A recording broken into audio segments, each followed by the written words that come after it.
I opened my husband's notebook not because I suspected him. I was only looking for a phone number. The house was quiet. Too quiet.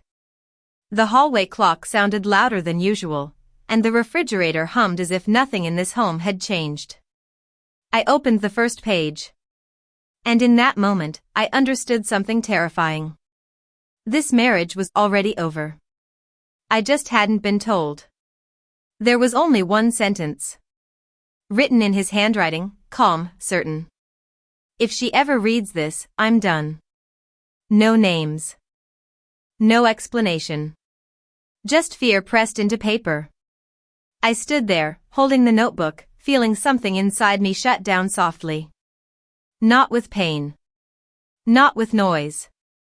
Just a clean, final click. It felt like I had been erased from my own life. How could someone do this to a woman they had lived with for nearly 40 years? I didn't cry. My hands didn't shake. But I knew, without doubt, that I had just stepped into a truth that would change everything.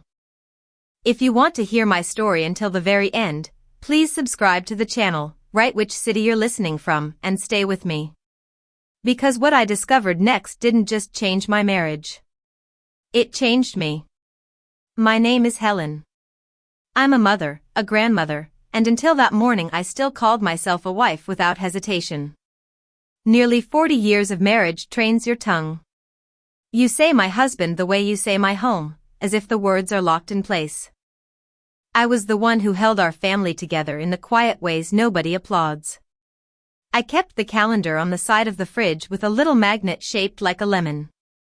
I remembered which grandchild hated crusts, which one needed his asthma inhaler before soccer, which neighbor's husband was in the hospital and would appreciate a casserole more than a text. I bought the birthday cards early and wrote the checks with steady handwriting, not because I loved paperwork, but because I loved peace. When my husband, Richard, worked late, I warmed his dinner and left it covered in foil. When he forgot anniversaries, I pretended it didn't sting, because I told myself long marriages were built on patience, not scorekeeping. I listened when he complained about his back, about taxes, about the way people don't respect work anymore. I nodded, even when I disagreed. I learned to soften my own opinions into something that would slide past his temper. Over the years, our children grew into adults with busy lives. Our son, Mark, called when he needed advice that sounded practical. Our daughter, Jenna, called when she needed comfort that sounded light. They loved me, I believe that. But love can become a habit, and habits can become expectations. They got used to me always being there. They got used to my silence, too. I was the woman who didn't pry. The woman who didn't read over shoulders or ask for passwords. The woman who kept family troubles inside the family, folded neatly like napkins that had to look untouched. I didn't open notebooks. I didn't ask uncomfortable questions. In my mind, trust was a kind of daily maintenance, like sweeping the kitchen floor. You did it because that's what kept a house livable. That's the bitter part. I thought I was protecting something. Now, standing in that doorway with the notebook's first page still burning in my memory, I realized how easy it is to protect everyone else while slowly disappearing yourself. It made me think of a sentence Richard had said months earlier, almost joking, as he slid that notebook into his briefcase. We were in the kitchen. The kettle had just clicked off. I remember the smell of chamomile and the way my mug warmed my palms. He smiled without looking at me and said, "Some things are better left unread." At the time, I gave him a small laugh, polite, automatic. Like your grocery list? I teased, because that was how I kept moments from turning sharp. He didn't laugh back. He only tapped the notebook once with his finger, like a man closing a drawer, and said, "Just, don't go digging, Helen." The words were light, but something underneath them wasn't. I had ignored that feeling then. I told myself it was nothing, that every marriage has private corners, that my job was to respect them. I went on rinsing mugs, wiping counters, keeping the lemon magnet straight. But that morning, with his handwriting staring up at me, I understood it wasn't a joke. It was a warning. And the worst part wasn't that he had secrets.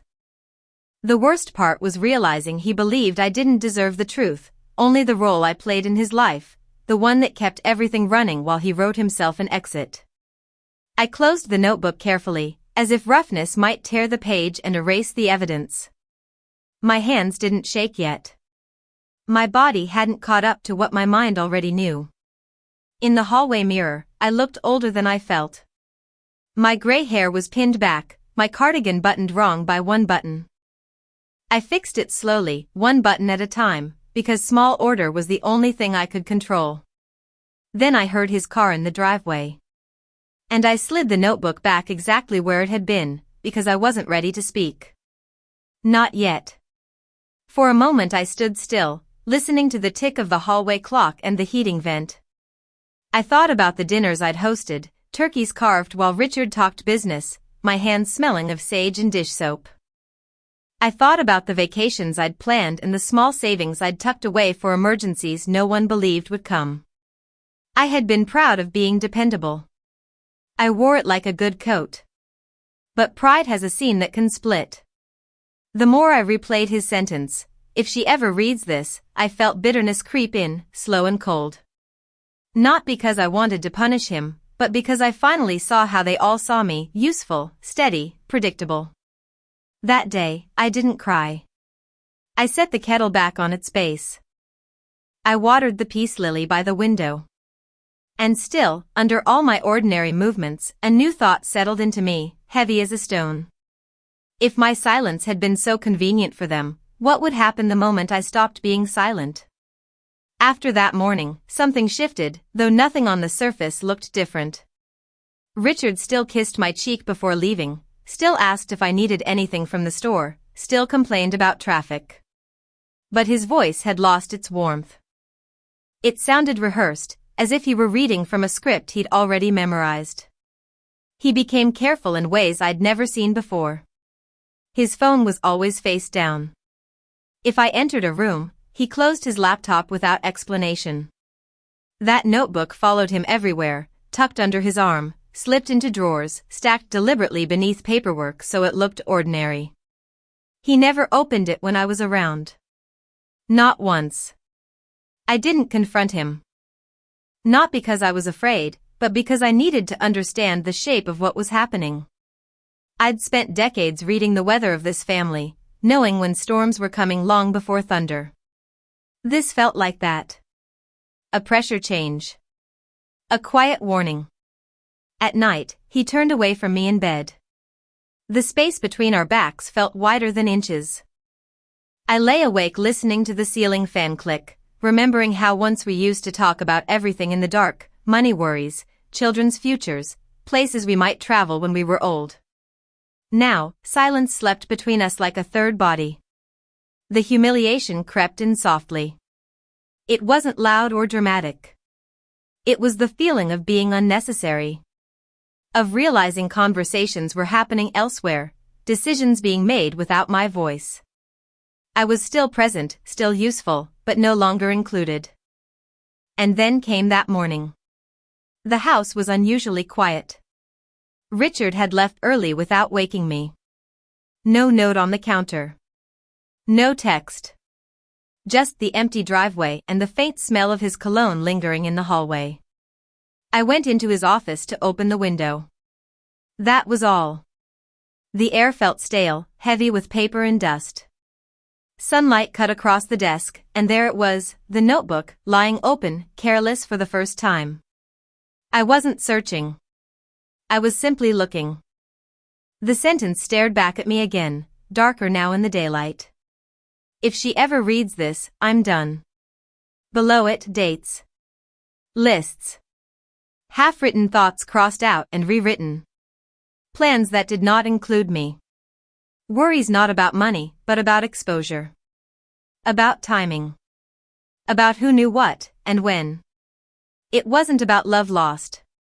That was almost a relief. It was about control. About shaping a future where I was managed, not consulted. Where my role was to remain calm, grateful, and unaware while choices were finalized elsewhere. I felt the pain then, not sharp but deep. A silent scream that stayed inside my chest. My hands rested on the desk, steady, while my understanding caught up. This notebook wasn't an outlet for his thoughts. It was a rehearsal. A place where he practiced leaving me behind without facing my eyes. I closed it slowly. The paper whispered as it shut. For years, I had believed absence of conflict meant safety.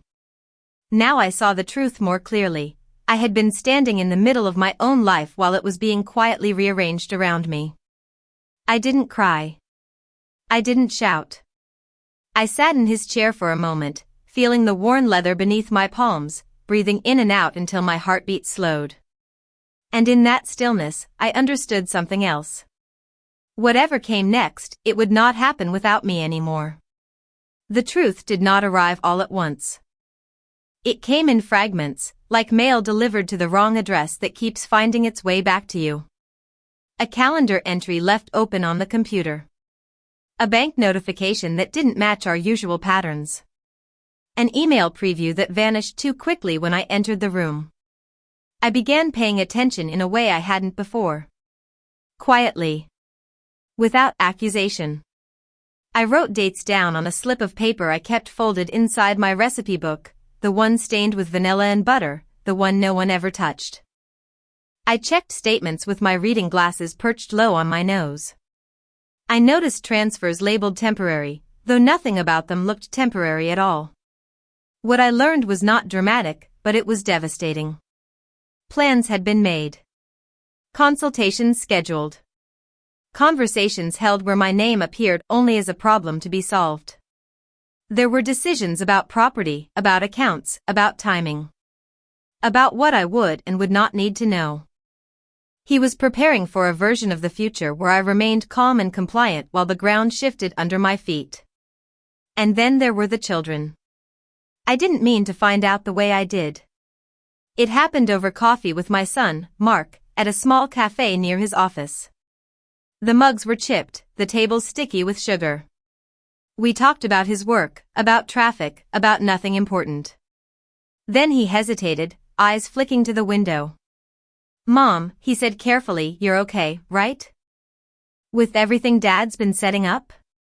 The words landed between us like a dropped plate. I asked him what he meant, keeping my voice even. He flushed, apologized, said he thought I already knew. He said Dad had mentioned arrangements. That it was all for the best. That I was strong and would understand.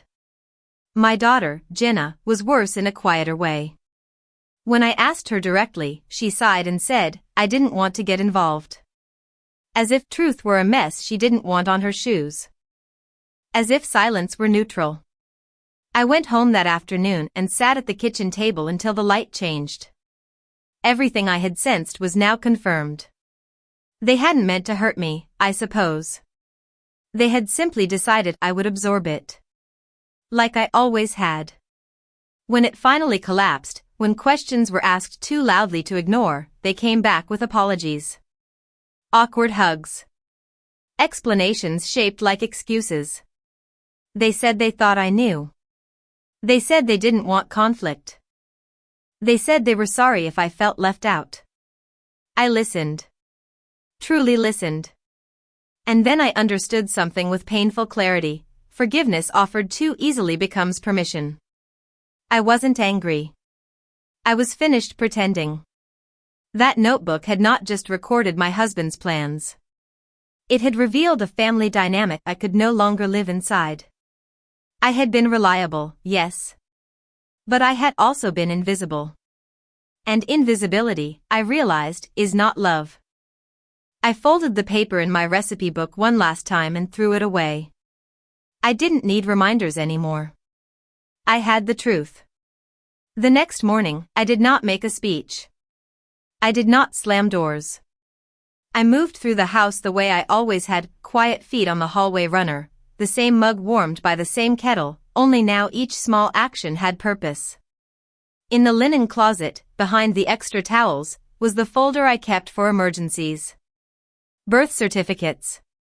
Insurance. The deed. Copies of our wills from years ago, the paper soft at the creases. I carried it to the table and opened my laptop, not his. Mine. The one I used for photos of the grandchildren and recipes and the occasional email to the church committee. My hands were steady. My heart was not, but steadiness is a practice, and I had practiced all my life. I called the bank first. I asked for an appointment with a manager and used the calm, pleasant voice people mistake for weakness. When they offered next week, I said, "Today, please." It's important. There is a certain firmness that comes when you finally stop trying to be liked. By noon, I was sitting under fluorescent lights with a woman named Denise who wore a silver cross necklace and had kind, direct eyes. I did not tell her my whole marriage. I only told her what mattered, that I needed to review access on our joint accounts, change online banking credentials, and place alerts on large transfers. I requested new cards. I asked what could be frozen and what could be separated. I listened carefully. I took notes in the same tidy handwriting I once used for grocery lists. Then I called our attorney's office, the one Richard had chosen years ago. I did not accuse. I simply asked for copies of any recent documents signed in my name, and when the receptionist hesitated, I said, "I will come in person." My voice surprised even me. It sounded like someone who belonged to herself. That afternoon, I sat in my car in the parking lot and read what they handed me. There were forms with my name typed neatly at the top. There were pages about durable power of attorney, about healthcare proxy, about asset management. Some signatures looked like mine. Some did not. The ink was too heavy in places, the slant wrong.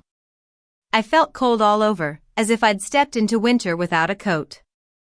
I drove home slowly, noticing things I had never noticed on that road: an empty playground, a Christmas wreath still hanging in January, a dog waiting at a window. Ordinary life going on while mine had been rearranged. When Richard came through the door that evening, he paused as if he could smell the change in the air.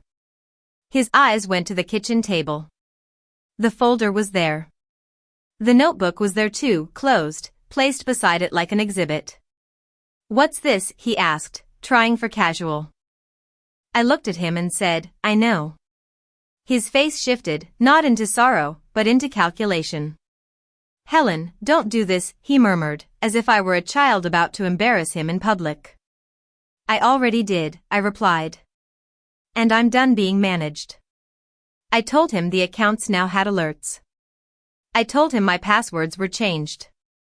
I told him I had copies of documents. I did not raise my voice. I did not call him names. I only stated facts, one after another, like stones laid in a line. He tried anger. He tried pity. He tried that familiar tone, half command, half apology. "You're overreacting," he said. "This was for your security." "For yours," I answered. The fallout began before midnight. His phone kept buzzing with messages. I heard him on the porch, voice low, saying, "No, it's not like that. She found out." A door closed harder than necessary. In the dark, I lay on my side and listened, not to the fan this time, but to the sound of consequences arriving. And somewhere in the house, the notebook sat silent, no longer a weapon, just paper, proof that my life was mine to protect. The next morning, the first consequence was small: a grocery subscription he'd set up on my card declined. A polite email arrived at 7:12 a.m. with payment unsuccessful. I stared at the timestamp and felt a quiet, grim relief. Not joy. Not revenge. Just the clean click of a latch closing. By 10, Mark called, voice tight. "Mom, Dad says you locked him out of things." "I secured my access," I said. "That's all." "He had a flight booked next week," Mark added. "The payment?" "Then he can pay for it," I answered. Jenna texted minutes later, "Please don't blow up the family." I typed back, "I'm not blowing it up. I'm stepping out from under it." That evening Richard brought supermarket carnations, the kind he bought when he'd forgotten something. "Let's not make this ugly," he said. I trimmed the stems and replied, "I'm responding to what you already did." His eyes hardened. "You're going to embarrass me." And I realized he feared being seen more than he feared losing me. That night I set my keys on the bedside table and slept with their weight in reach, metal and certainty, while his phone buzzed in another room. No more pretense. Ever. The days that followed were quieter than I expected. Not peaceful, just stripped of illusion. Richard moved through the house like a guest who had overstayed. He made phone calls in the garage, sat in his car longer than necessary, avoided the kitchen table where the folder still rested. Every sound felt deliberate now. Every silence had weight. Consequences arrived the way weather does, without apology. His credit card was declined at the pharmacy. A standing transfer for a consultation failed. I received 2 emails addressed to him by mistake, both politely asking him to update payment information. I forwarded nothing. I corrected nothing. I let the truth stand on its own. What surprised me most was not his frustration, but his confusion. He had planned so carefully, yet never imagined resistance. He believed my role was permanent, like plumbing. Useful, invisible, taken for granted until it stopped working. When his flight was cancelled, he blamed the airline. When the attorney postponed a meeting pending clarification, he blamed miscommunication. When Mark stopped returning his calls for 2 days, he blamed me. "You've turned them against me," he said one evening, standing in the doorway of the living room. I didn't say a word, I replied. "I only stopped covering for you." That was when he truly looked at me, not as a helper or obstacle, but as a person who could no longer be moved quietly aside. His expression held something close to fear. Not fear of losing love. Fear of losing narrative. The children circled back cautiously. Mark came by first. He sat on the edge of the sofa, elbows on his knees, eyes down. He told me Dad was angry, embarrassed, struggling. He asked if I could ease up. Ease up on what? I asked gently. He didn't have an answer. Jenna called instead of visiting. She cried, said she felt caught in the middle, said she wished we could all just reset. I told her I loved her. I told her I wasn't asking her to choose sides. I told her that neutrality often protects the loudest person in the room. There was a long pause after that. Richard tried one last time to reassert control. He suggested counseling, but only if we kept finances separate for now. He suggested space, but only if I didn't make any more changes. Each offer came with conditions designed to return things to his advantage. I declined them all. Not angrily. Not dramatically. Just clearly. The most public consequence came at a family gathering he attended alone. I did not stop him. I did not warn anyone. When questions were asked about missing accounts, about cancelled plans, he stumbled. The version of events he had practiced no longer matched reality. I was not there to smooth edges, to redirect conversation, to make him look reasonable. I heard later that someone said, "That doesn't sound like Helen," and another replied, "Maybe we never really listened to her." That was enough. At home, I began to reclaim small spaces. I moved his notebook into a drawer and locked it. Not because I feared it, but because it no longer deserved daylight. I rearranged the kitchen shelves the way I liked them. I placed my favorite photo, me and the grandchildren at the lake, on the mantel where his business awards used to stand. Reconstruction did not arrive as triumph. It arrived as order. As sleep that came more easily. As mornings where I drank my tea without bracing myself. One evening, as I folded laundry, Richard stood watching me. "I don't recognize you," he said. I met his eyes. "That's because you never really did." He left the room without another word. And in the quiet that followed, I realized something steady and true: the consequences were no longer mine to manage. They belonged to the people who had made the choices. I had finally stepped out of the role of absorber, and the world had not collapsed. It had simply rearranged itself, this time, with me at the center of my own life. The decision, when it finally came, did not feel dramatic.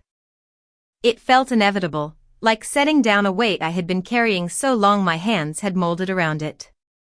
One morning, after Richard left the house without a word, I sat at the kitchen table with the same mug I had used for years and realized I was done waiting for permission to exist fully. I listened to him later that week. I let him explain himself in careful phrases, each one designed to sound reasonable. He spoke about intentions, about misunderstandings, about how none of this was meant to hurt me. I heard the familiar rhythm of justification and control, softened with regret only where it benefited him. When he finished, he looked at me as if forgiveness were the natural conclusion. As if my silence were already written into the ending. "I'm not forgiving this," I said quietly. He stiffened. "So that's it?" "That's it," I answered. "Not because I hate you. Because I respect myself." That was the moment everything settled. I didn't argue. I didn't list grievances. I didn't threaten or bargain. I simply stepped out of the arrangement he had written without my consent. I changed what needed changing. I revised documents with my own attorney. I separated finances cleanly and legally. I told the children, calmly and without drama, what I had decided and why. I did not ask them to agree. I only asked them to listen. What followed was not punishment. It was consequence. Richard had to explain himself, to banks, to lawyers, to relatives who suddenly noticed my absence. The children had to confront their own choices, their silence, their assumptions about my endurance. Some conversations were uncomfortable. Some relationships grew quieter. That was the cost of honesty, and I paid my part willingly. My life, once so centered on smoothing other people's paths, grew simpler. I joined a morning walking group. I volunteered 2 afternoons a week at the library, reshelving books with spines worn soft by time. I began planning a small trip I had postponed for years, choosing destinations not because they were convenient for anyone else, but because they interested me. At night, I slept better. The house felt different, not emptier, but clearer. I lit a candle sometimes and let it burn all the way down, something I'd never done before. I no longer rushed to extinguish myself. That notebook had taught me something I wish I'd learned sooner. Sometimes a single sentence can destroy the life you thought you had. And sometimes, if you're willing to face it, that same sentence can set you free. I chose myself, not loudly, not cruelly, but completely. And in that choice, I found something steady and real, my own voice, returned to me at last. I am telling you this now from a quieter life. Not an empty one, just calmer, stripped of the constant tension I once mistook for duty. My mornings belong to me again. I wake up without rehearsing explanations, without bracing myself for someone else's mood. The silence no longer feels dangerous. It feels earned. I still think about that sentence in the notebook. The confidence of it. The certainty that I would never see it, never question it, never step outside the boundaries drawn for me. For a long time, I believed those words meant I was disposable. That my value lasted only as long as my compliance. I understand it differently now. What ended was not my life. What ended was my agreement to live it quietly for the comfort of others. There are moments of grief. 40 years leaves a shape behind. Sometimes I still reach for my phone out of habit, then stop. Sometimes a memory arrives uninvited, and I let it sit with me until it passes. I don't rush myself anymore. Healing does not require speed. But grief is no longer the center of my days. It comes and goes like weather. What remains is steadier. A sense of ownership. I decide how my time is spent. I decide who has access to my energy. I decide when to speak, and when silence is no longer mine to carry. If something inside you has been whispering that the truth is close, listen to it. Turning away does not keep you safe. It only keeps you smaller than you deserve to be. Even when life falls apart, it does not always mean you failed. Sometimes it means you stopped holding together something that was slowly erasing you. You can rebuild. Quietly. With dignity. On your own terms. And if this story touched you, if you recognized yourself in these moments, come back again. You belong here. This is a place where silence becomes strength, and where choosing yourself is not the end of love, but the beginning of truth.